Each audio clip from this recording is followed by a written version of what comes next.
Sadarkah kita bahwa apa yang kita lakukan di awal dan di akhir hari kita menunjukkan prioritas utama dalam hidup kita? Apakah Tuhan atau yang lain? Let's dive deeper into the verse in verse.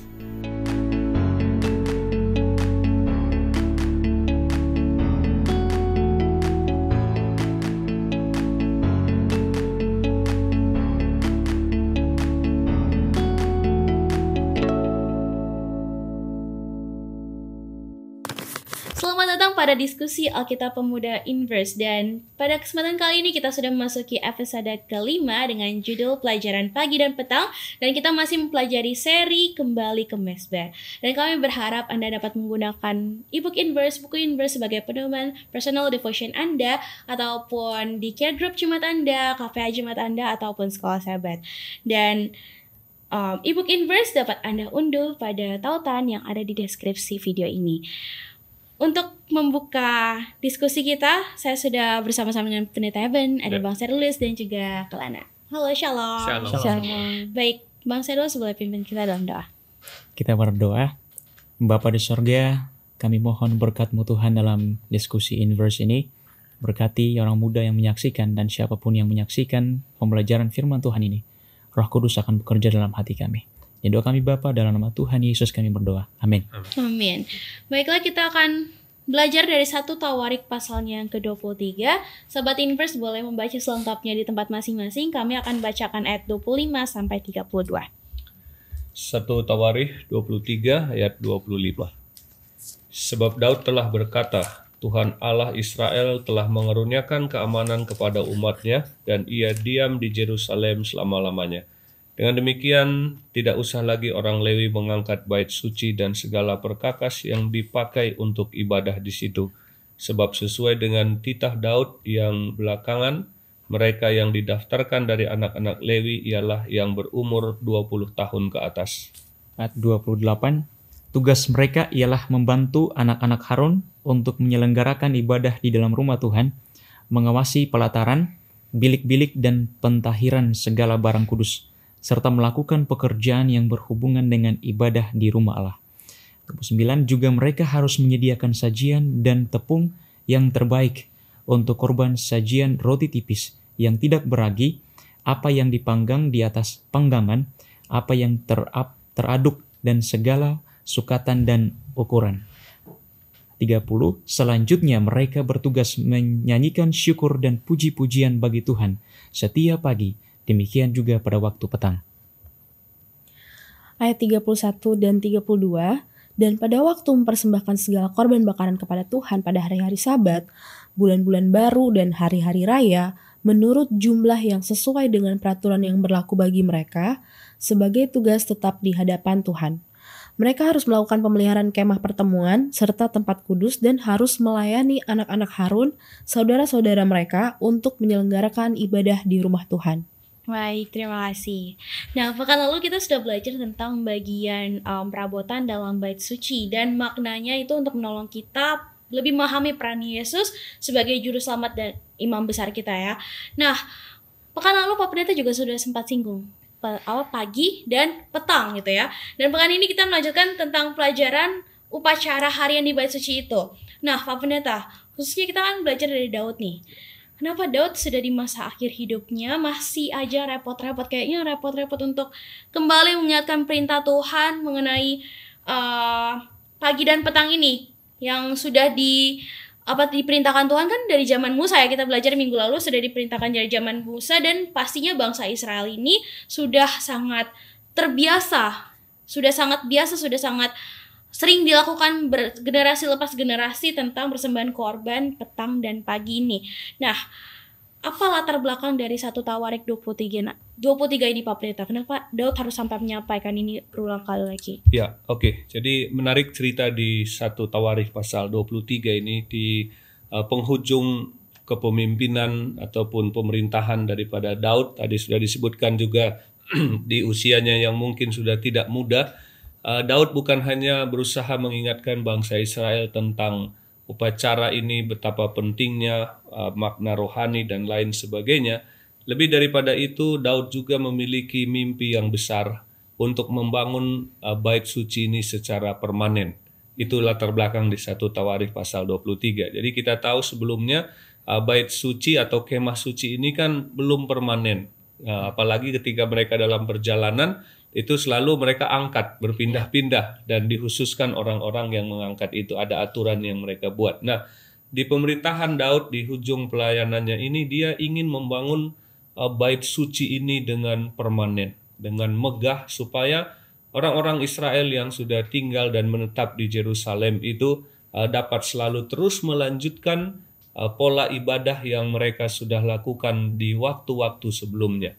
Nah, tetapi kita tahu ceritanya di pasal itu bahwa Tuhan tidak mengizinkan Daud yang menyelesaikan pembangunan Ka'bah atau bait suci yang megah itu, namun kemudian anaknya Salomo. Tapi Daud punya peran yang sangat besar di situ, mempersiapkan segala sesuatu, material dari pembangunan itu. Daud sudah mempersiapkan segala sesuatu, walaupun pada waktunya bukan dia yang menyelesaikannya. Ada cerita yang lain atau latar belakang cerita lain yang mengatakan bahwa Tuhan tidak memilih Daud yang menyelesaikannya, tapi anaknya Salomo. Nah, kenapa dia mengulangi kembali atau mengingatkan kembali? Ini sudah pasti mengingatkan betapa pentingnya orang Israel tetap pada komitmen ini, tetap pada prinsip ini. Tidak boleh mereka terbawa kepada satu kehidupan yang jauh dari Tuhan ataupun pola hidup orang-orang bangsa-bangsa yang ada di sekitar mereka yang mungkin tidak mengenal Tuhan. Jadi korban petang dan pagi yang diulangi setiap hari ini selalu menggambarkan betapa kita harus memulai, mengakhiri hidup kita itu selalu bersama dengan Tuhan. Kita harus selalu terhubung dengan Tuhan, melibatkan Tuhan dalam segala sesuatu, dalam segala aspek hidup kita. Apalagi ini berhubungan dengan rencana keselamatan daripada umat-umat Tuhan. Amin. Terima kasih Pak Pendeta. Nah, muncul pertanyaan lagi, kenapa harus pagi dan petang? Apa nggak bisa diberikan kebebasan sesuai waktu masing-masing aja? Apalagi kan dulu bangsa Israel kan juga sama kayak kita, punya berbagai kesibukan kan, sama aja kayak kita. Dan kalau untuk kita saat ini, orang muda ataupun orang tua juga yang menonton, apakah tetap harus ada waktu yang khusus atau dikhususkan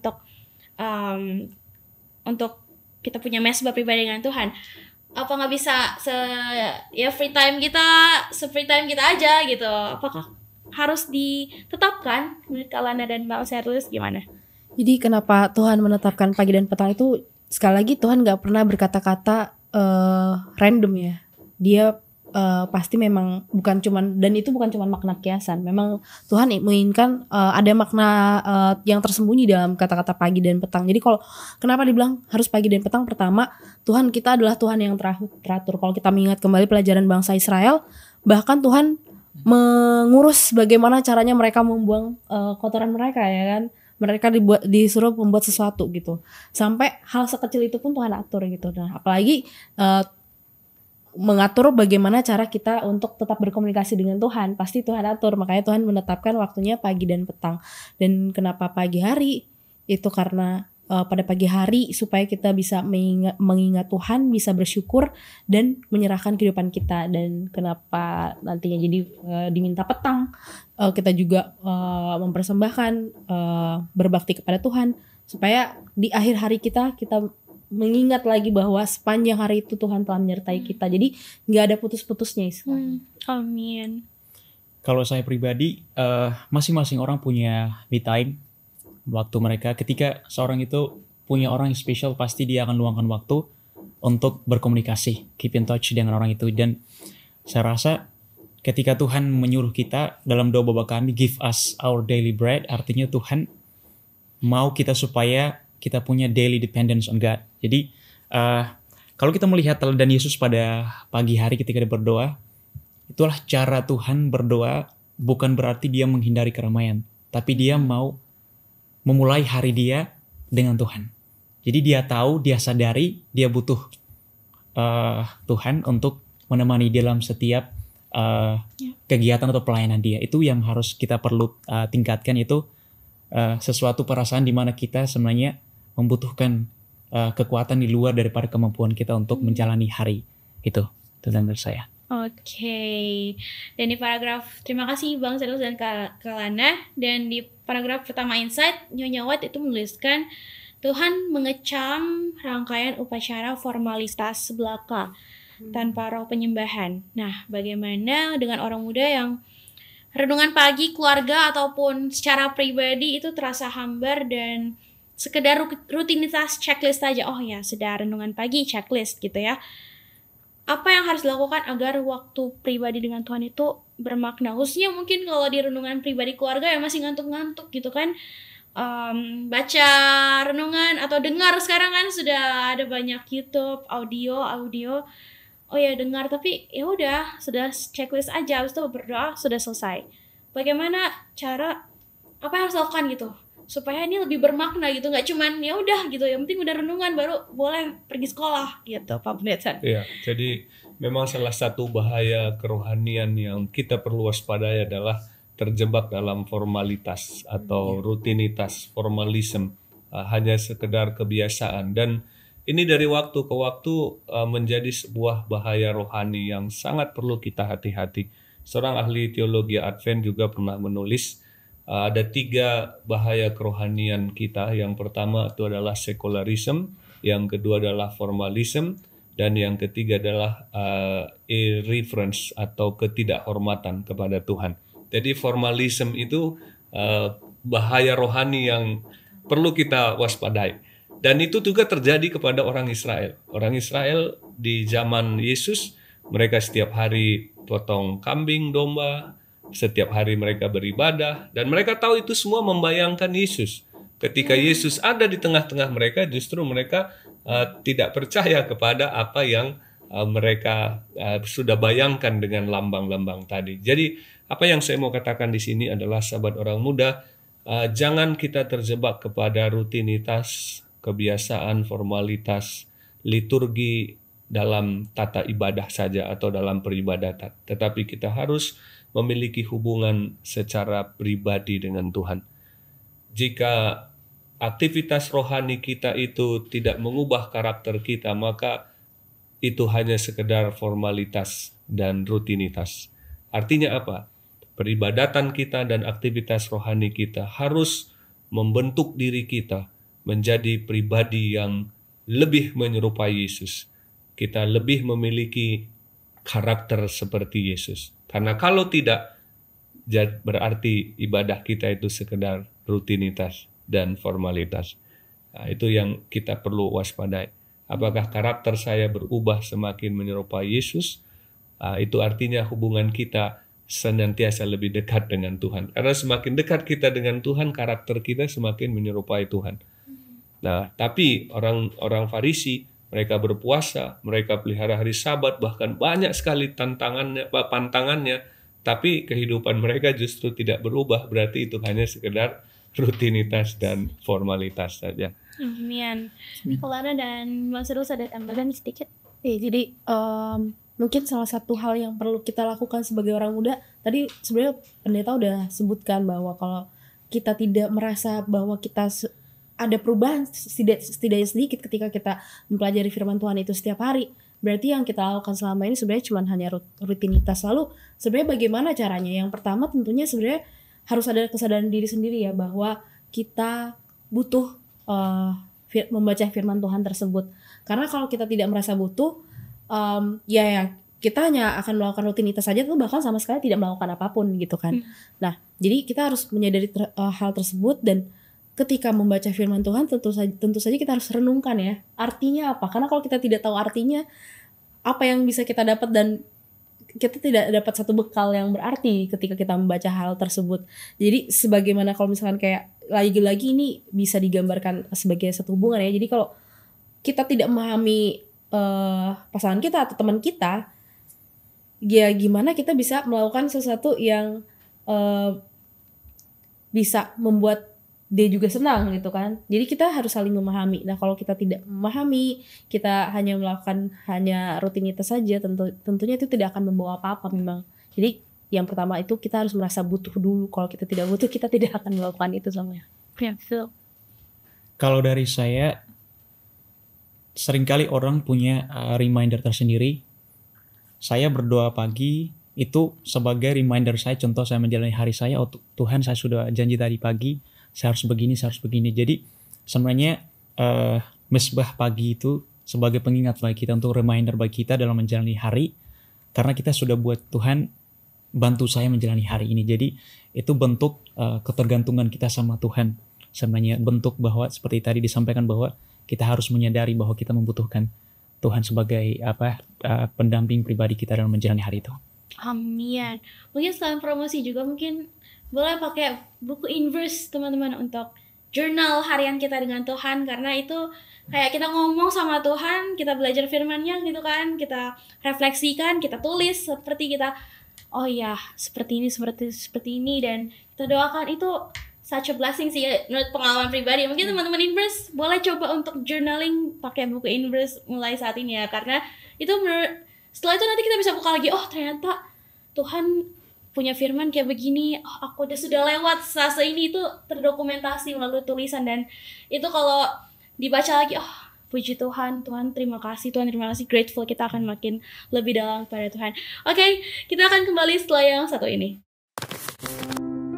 Bosen, ngantuk, malas, gak ngerti? Apakah kata-kata ini keluar ketika kamu mendengar kata Bible Study? Belajar Alkitab harusnya menjadi suatu hal yang menyenangkan, tapi kenapa rasanya susah sekali untuk memulai? Apa yang salah? Apa yang harus dilakukan agar belajar Alkitab rasanya tidak begitu-begitu saja? Banyak orang bilang ada banyak jalan menuju Roma. Jika pepatah ini benar, kami percaya Tuhan pasti sudah sediakan lebih banyak lagi jalan menuju Alkitab, menuju Dia. Hanya saja, jalan-jalan itu mungkin belum terlihat oleh kita. Tapi kita bisa meminta. Yesus pernah berkata dalam Matius 7 ayat 7, mintalah maka akan diberikan kepadamu, carilah maka kamu akan mendapat, ketuklah maka pintu akan dibukakan bagimu. Bagaimana cara memintanya? Lewat doa. Berdoalah untuk meminta hikmat dan kemauan yang kuat untuk belajar Alkitab.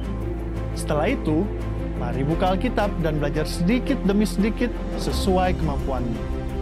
Jika kamu bingung mau mulai dari mana, Inverse Indonesia memiliki Bible Study Guide yang bisa membantumu menentukan apa yang ingin kamu pelajari.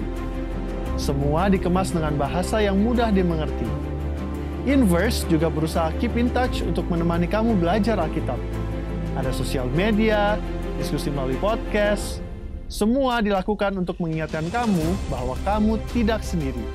Bahwa kita sama-sama bertumbuh dalam Tuhan, kita belajar bersama-sama, kerja bersama-sama untuk Tuhan. Dan kalau suatu saat kamu kembali merasa jenuh atau buntu, selalu ingat, ada banyak jalan menuju Roma.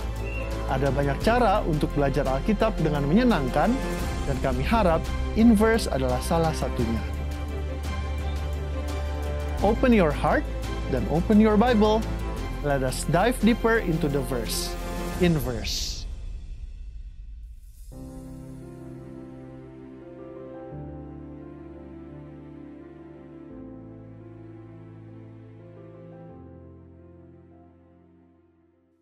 Baik, terima kasih sahabat Inverse untuk tetap bersama-sama dengan kami. Mari kita lanjutkan diskusi ini.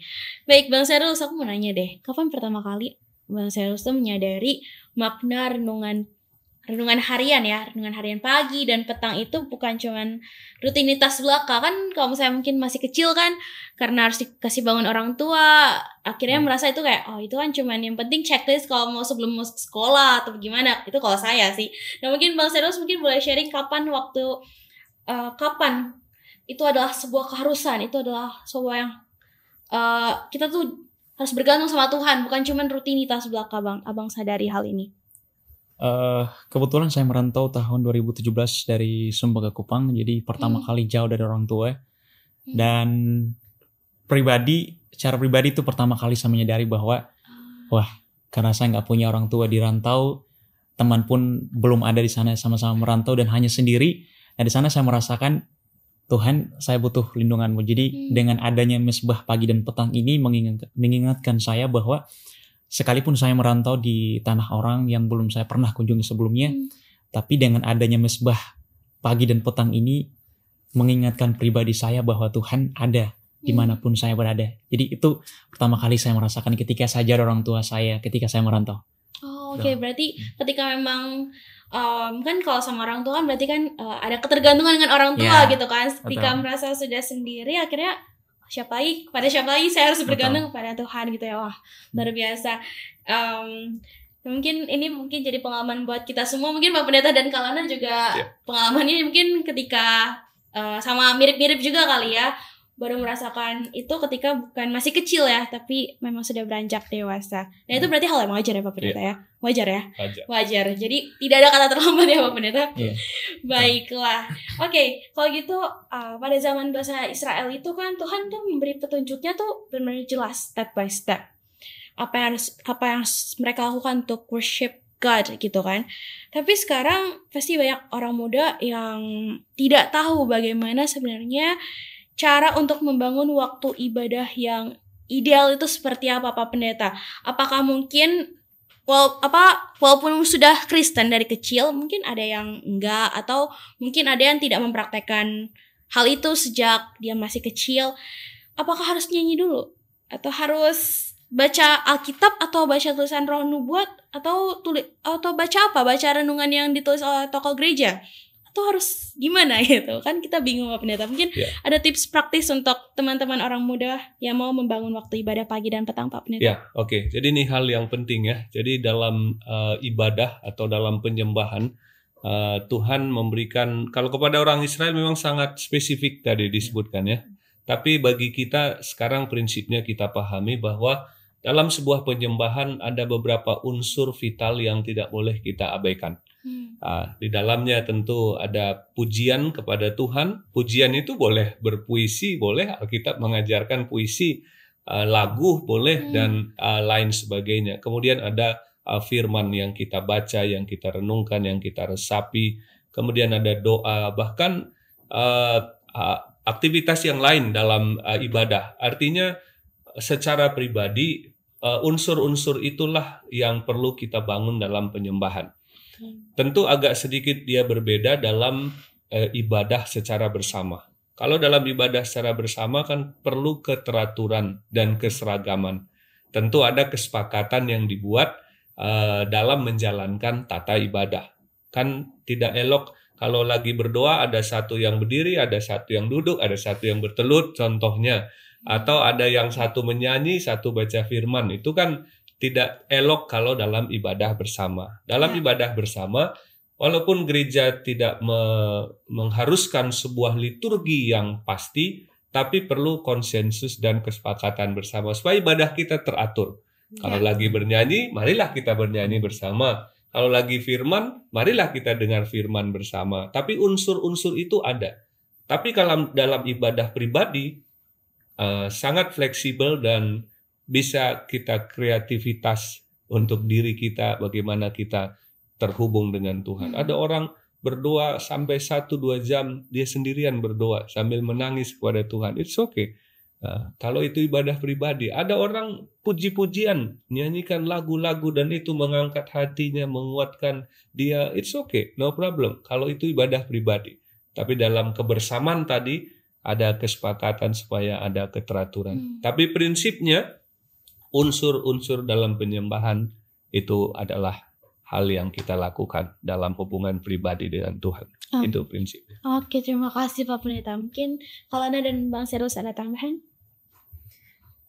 Iya, jadi mungkin buat teman-teman orang muda yang kayak masih bingung nih, gimana harus memulai supaya bisa konsisten untuk membuat satu pagi dan petang dalam kehidupan kita masing-masing.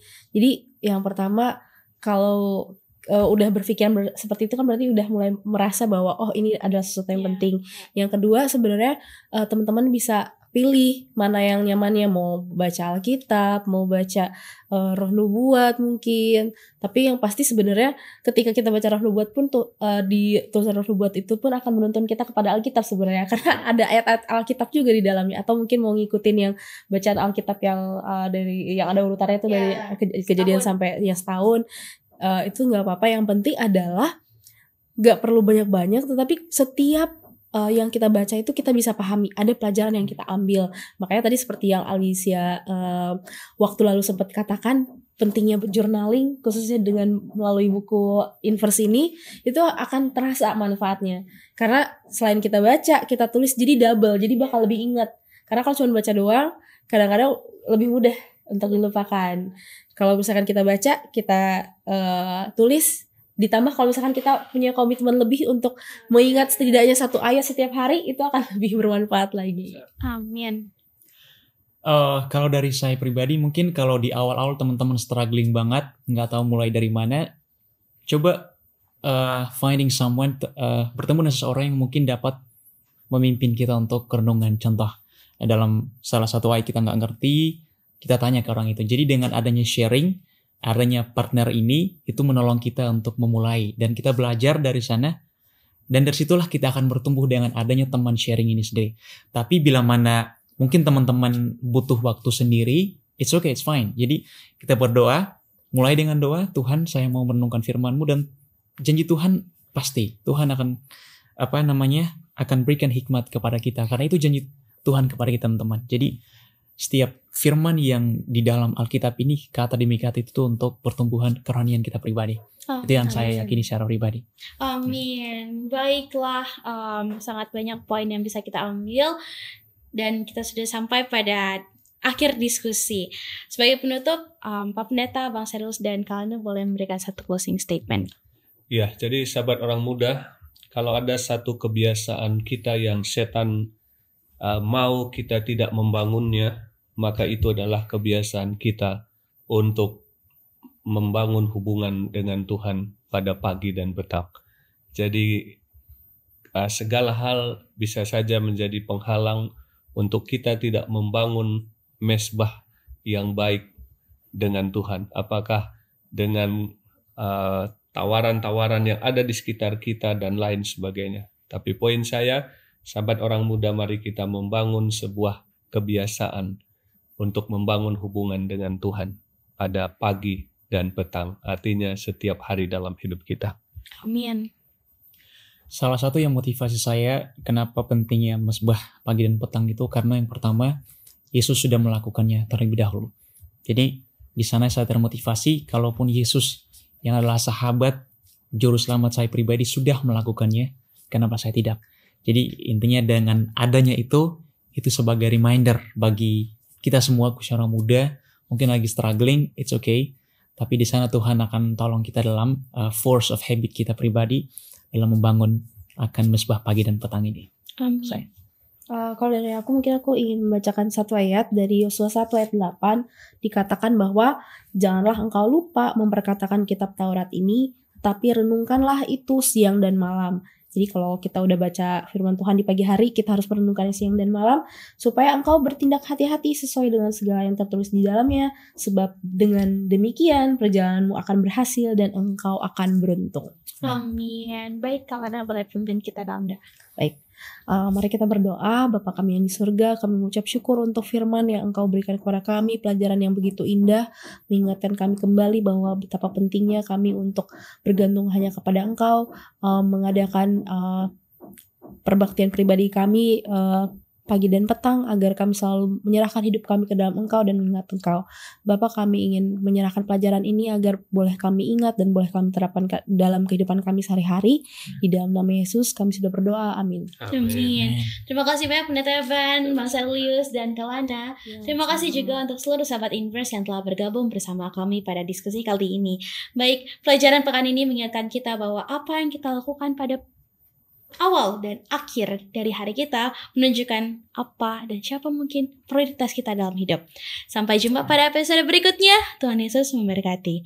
And remember to always dive deeper into the verse in verse.